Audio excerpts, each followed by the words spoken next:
And if you divided your money 50-50 between the Sprott Uranium Equity ETF and the Sprott Physical Uranium Trust, and then just didn't do any more work, went fishing for 2 years or read a book or something, you'd do fine.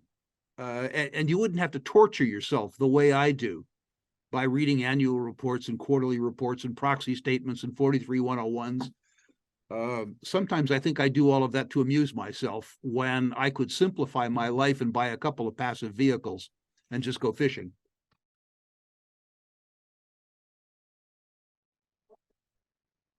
Welcome to In It to Win It. This is Steve Barton, and thank you for tuning in. We have back on for part 2, Rick Rule. If you're coming to this show for the first time, we had a part 1 where we did a deep dive into the banking crisis that's going on right now. There's a link down in the show notes for part 1 if you didn't see it. Part 2, we're going to go over oil, vanadium, a deep dive into uranium, and we're going to talk silver. Support the show, hit the like and subscribe with the little bell notification icon. And without further ado, Rick Rule. Rick, what are your favorite oil royalty companies? We got Blackstone, right? Yeah, I'm not going to do that. Okay. That's information I charge for. I don't give it away. Okay. I'm happy to give people Paradigm, but I'm not happy to give them branded conclusions. I sell those. Let me say that I am very attracted to the oil royalty space.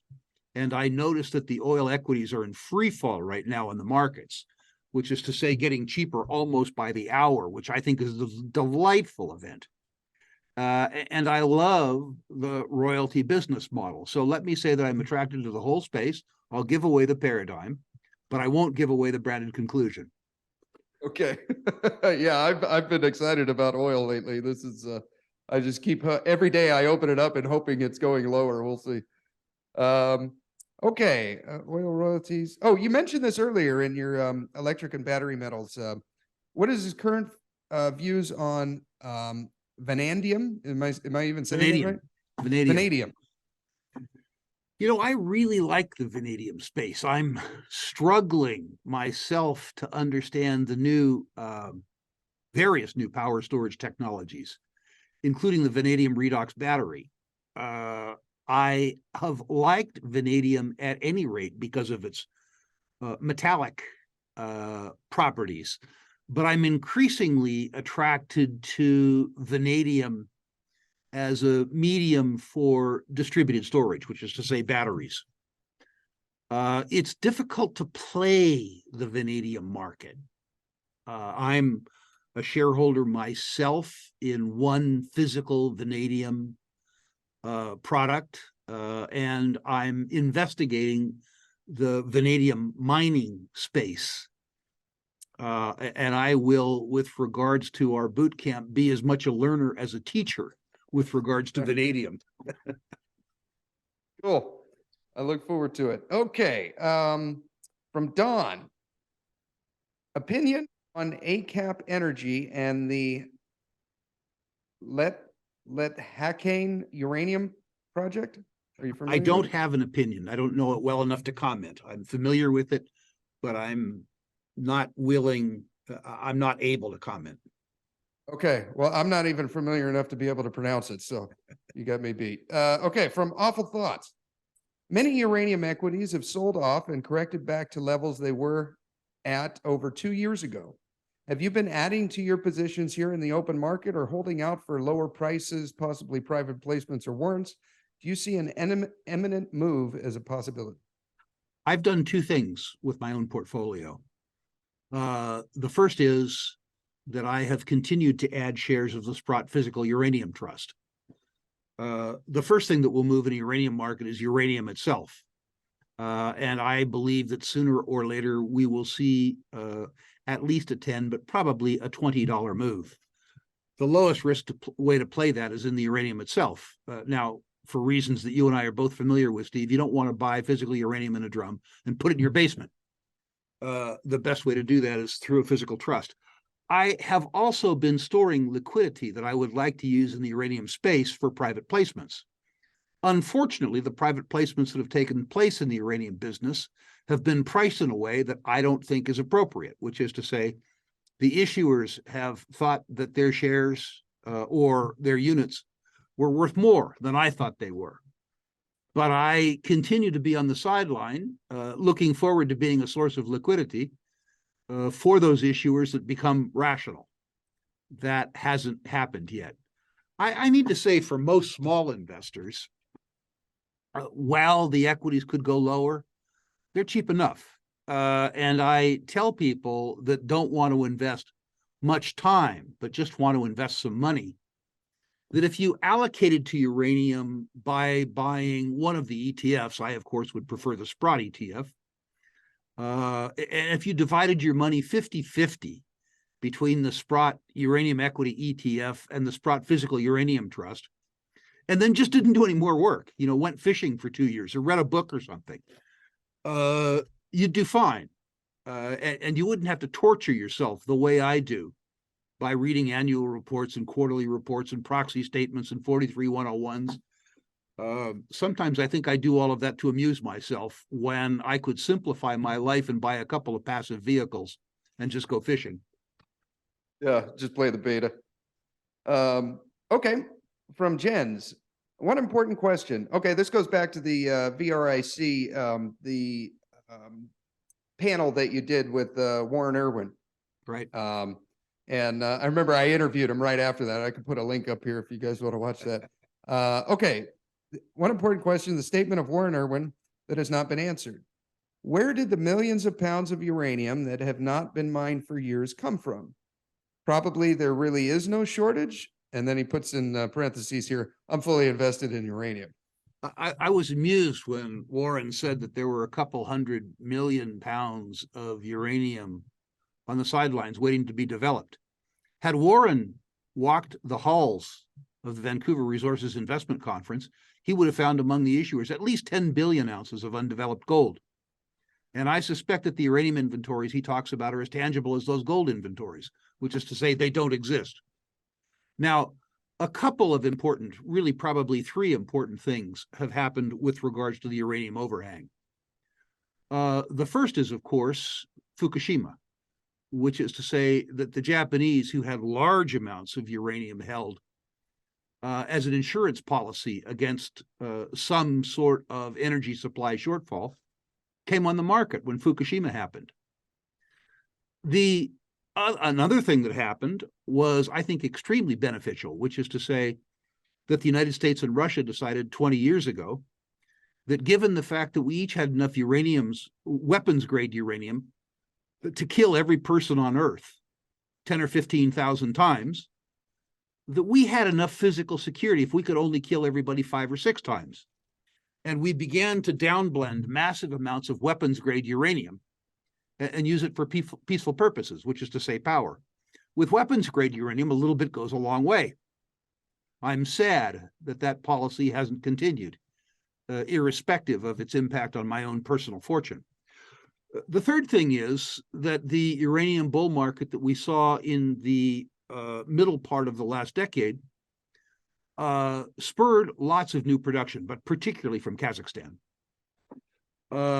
The Kazakhs have now shut in 35% of their production, saying that producing and selling uranium for $50 a pound, when the incentive price for other countries' new production is 70 or 75, is stupid and, in fact, unpatriotic. Of course, we have been in a new mine supply deficit for a very long time. So a lot of the overhang that happened as a consequence of the crowding out of new mine supply by weapons-grade uranium, and also the crowding out that occurred with the liquidation of Japanese inventories, has been worked through, because for a very long time we've been using more uranium than we're producing. I would suspect the catalyst for a higher move in uranium prices, however, is twofold. The first is that 55 million pounds of supply went to supply heaven, which is to say Sprott bought it. And we're not going to put it in a reactor. Yeah, so it's not for sale, right? A whole bunch of the supply overhang went to supply heaven. The second thing that's happened is that there's been a sea change in Japanese popular perception with regards to uranium. I've been saying for a long time to anyone who cared to listen that the catalyst for higher uranium prices was Japanese restarts. And the year for Japanese restarts is 2023. We're in it. You are already seeing a move by utilities to secure supplies in the term market, which are very opaque. You don't see them. What you're seeing now is probably 75% of new uranium supply for new reactors taking place in the term rather than the spot market. And in past years, a firming term market is what has driven a spot market higher. So for all of those reasons, I'm fairly bullish on uranium, unless one of two things happens. A global synchronized recession that lowers the Japanese need for electricity, or a 3 Mile Island or Fukushima style accident that set back the pace of new plant development. Okay. You touched on it here for a sec that 60 million pounds went to supply heaven. That was a question by Wolfgang. He always makes the joke, best regards from the land of baseload free. He's from Germany. But I asked Justin about this, and there is no plan for Sprott to sell this uranium, correct? Well, never say never. Okay. If we had a circumstance like what happened in 2006, 2007, 2008, where we ran out of physical supply, 55, 60 million pounds is probably the largest strategic inventory in the world. Yeah. If a sovereign needed to buy that, and they were willing to pay the holders a substantial premium over spot, we'd have to consider that. From Sprott's point of view, that wouldn't be a great thing because we'd lose the management fees from it. But Yeah. Sprott has a 30-year history of doing the right things for investors. If, as an example, the uranium price went to $80 a pound or $90 a pound, and there was suddenly a global shortage of uranium, and somebody decided they had to pay us $115 a pound for it, we'd have to think about a yes answer. Remember that I no longer work for Sprott. I'm a large shareholder and I'm a director. As a director, A, but also B, as a holder of the Sprott Physical Uranium Trust, anything I own is for sale, Steve, at the right price. Okay, from what is his current opinion about Kazatomprom and Equinox? Interesting. Two different choices. I think Kazatomprom, for someone who believes in uranium and has a sense of humor for perceived political risk, that Kazatomprom is a must-own. It is the largest uranium producer in the world. They generate great operating margins at low uranium prices. They have the ability to meaningfully increase production from existing developed deposits, and they have a large product pipeline base. The country, Kazakhstan, has some internal challenges. They're transitioning to the 21st century, and they are literally and figuratively between Russia and China. An interesting neighborhood. I think the actual political risks are fairly low, but I think the probability that something occurs there politically, which would give a holder, particularly a holder who couldn't spell Kazakhstan, pause, in other words, cause them concern, is real. And for those people, they might want to own Cameco. I personally own much more Kazatomprom than I do Cameco because I believe it's a better company on balance. Okay. And he did Equinox. Equinox, yeah. Everything that could go wrong for them in the last year has gone wrong. I am a long-term believer in Ross Beatty. I have invested in 14 Ross Beatty companies in 40 years, and I've made great money on 13 of 14. The near-term fortunes of Equinox are all around their development project in Ontario, which they assure me is on time, on budget. the last 3 competitors' projects in Ontario have been blowouts in terms of cost. And the market, pardon me, is betting that Equinox will suffer the same fate. I'm making a different bet. I am quite long Equinox. It might be that I need to wait a year or 2 to be rewarded. I have often had to wait 5 or 6 years to be rewarded by Ross Beatty. But being an investor for myself in Ross Beatty projects over 4 decades has resembled owning a row of slot machines. It has really, really, really worked out for me over time, and I suspect it will do so again. Okay. I understand this is a snapshot in time. We're recording this towards the end of March, but what numbers would you give Kazatomprom and Equinox? I don't. Okay. Higher rather than lower, more likely rather than less likely. I realize that forecasts make good headlines. What I've learned with regards to really specific forecasts is they tell you a hell of a lot about the forecaster and very little about the future. Okay. Okay. Oh, this is an interesting one. What has been your worst investment in the commodity space, and how did you come to the realization?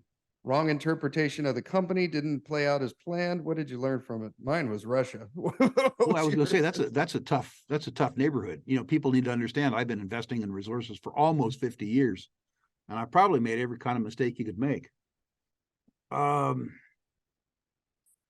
guess my worst wasn't really a resource deal. It was something called Heating Oil Partners, where it never occurred to me that the managers would willingly make the wrong decision.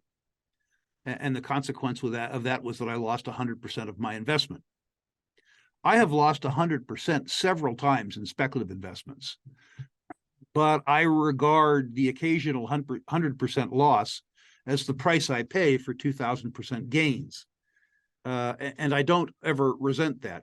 I guess my most consistent mistake is that when a market is fully priced, I've often kept too much money in the sector rather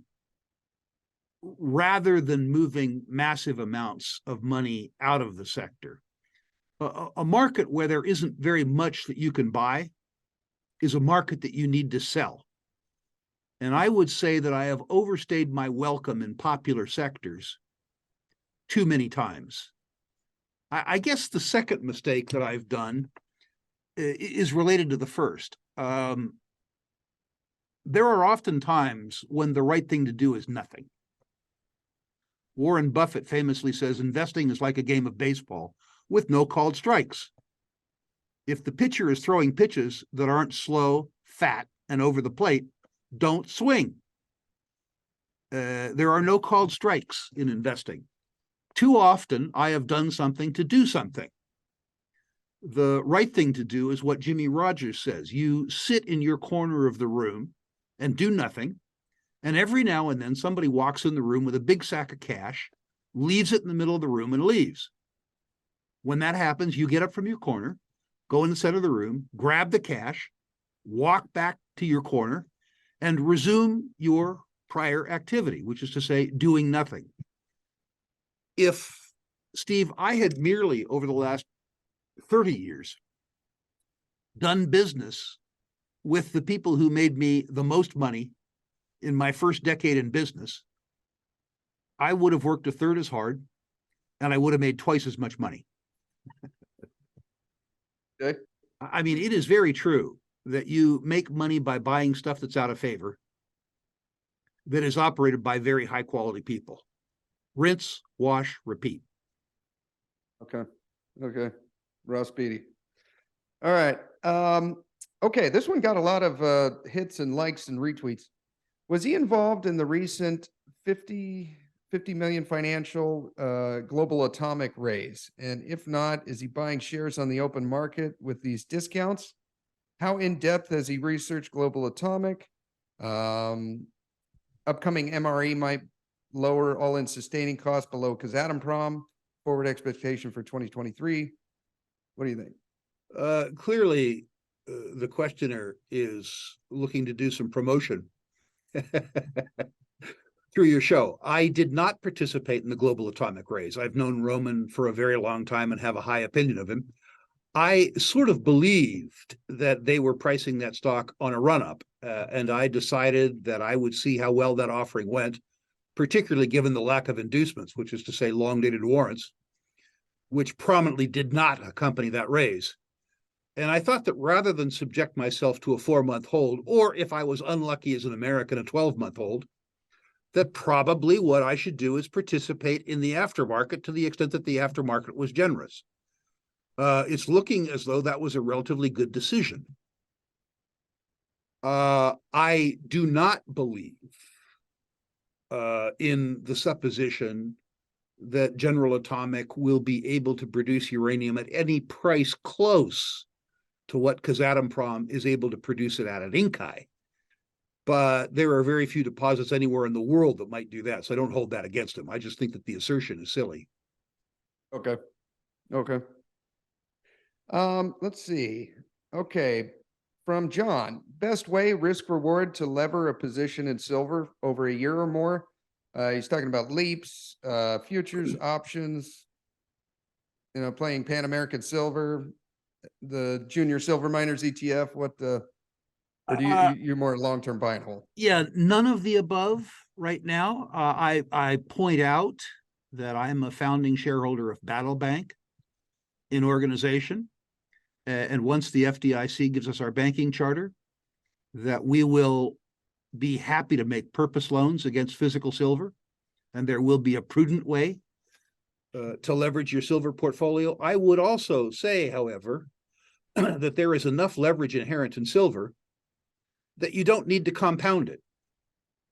What I've learned about silver is that it tortures you for 5 or 6 years. In other words, it does nothing for 5 or 6 years.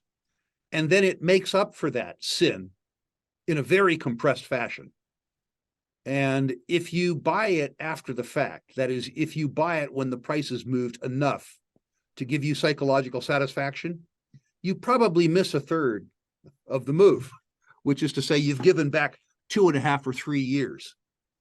So I have myself in place in the silver market whenever silver is out of fashion, understanding that the chief price I pay is psychological. I remember the move in silver in the 1970s from $1.50 to 50. I remember the move in the 90s from $4 to 50. I remember the more recent move from, I don't know, what was it, 8.10 to 50. I wouldn't mind a move from 25 to 50. A mere doubling wouldn't be a bad thing.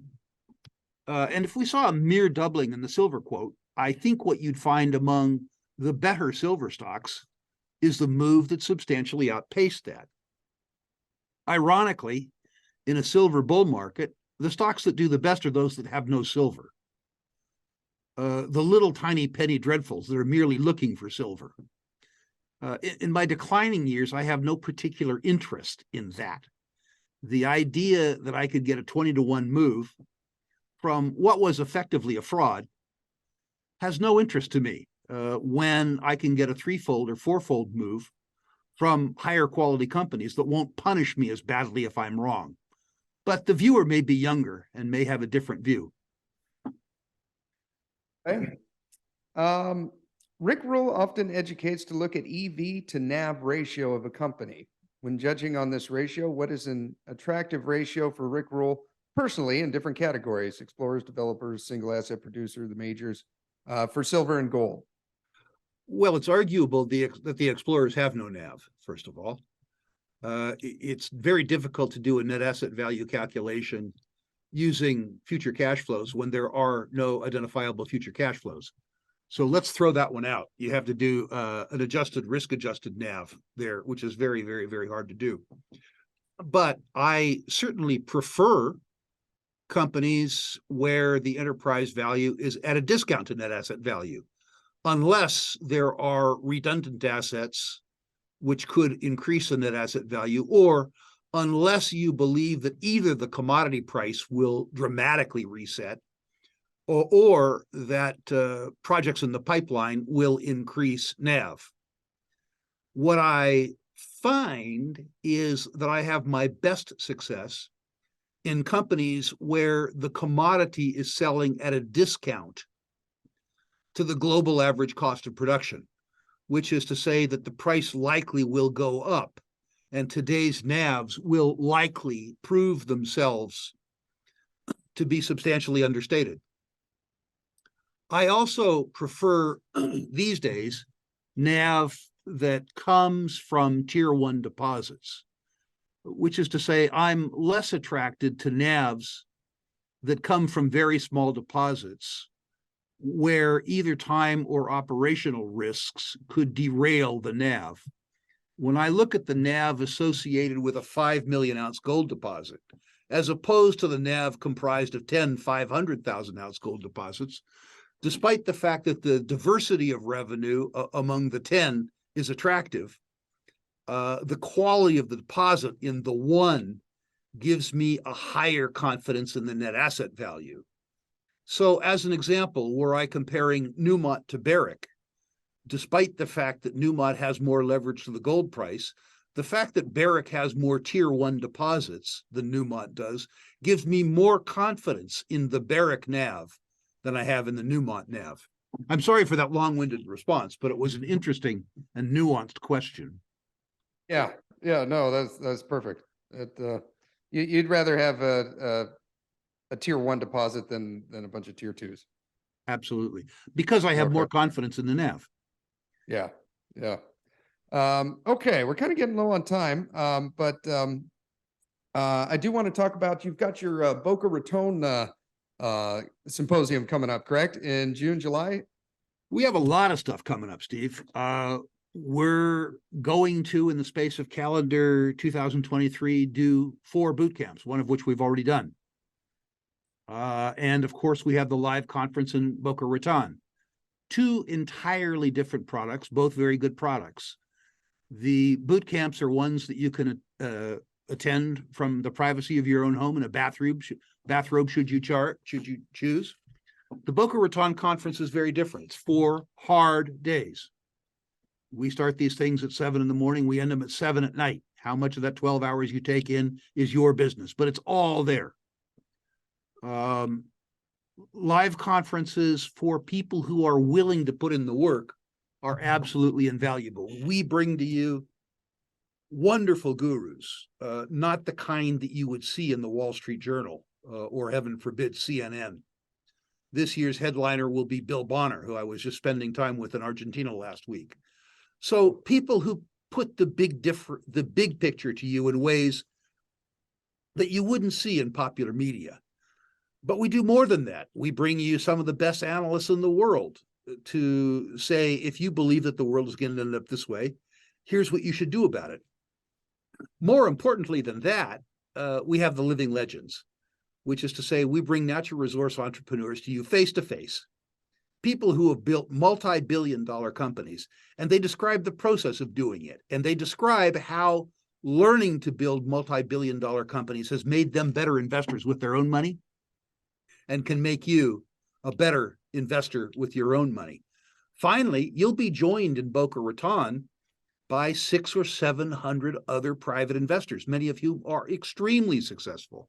The idea that all the knowledge at a place like our conference in Boca Raton would flow from the dais to the audience is silly. Talking to each other, listening to the question other people ask. And by the way, I do this all the time.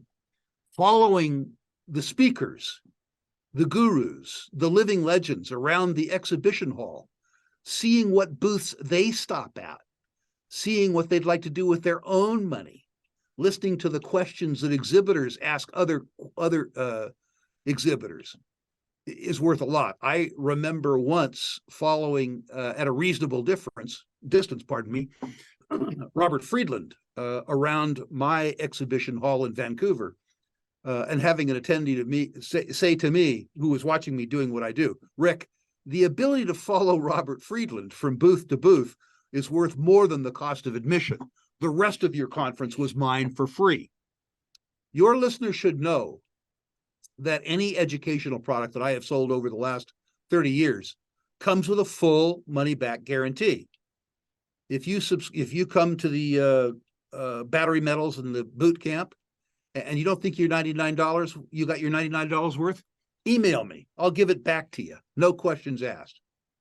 If you come to the Boca Raton conference and you don't think that you got your money's worth, absolutely tell me. I'll give you your money back. That doesn't mean you'll get 4 days of your life back, because I'm going to work your ass off for 4 days.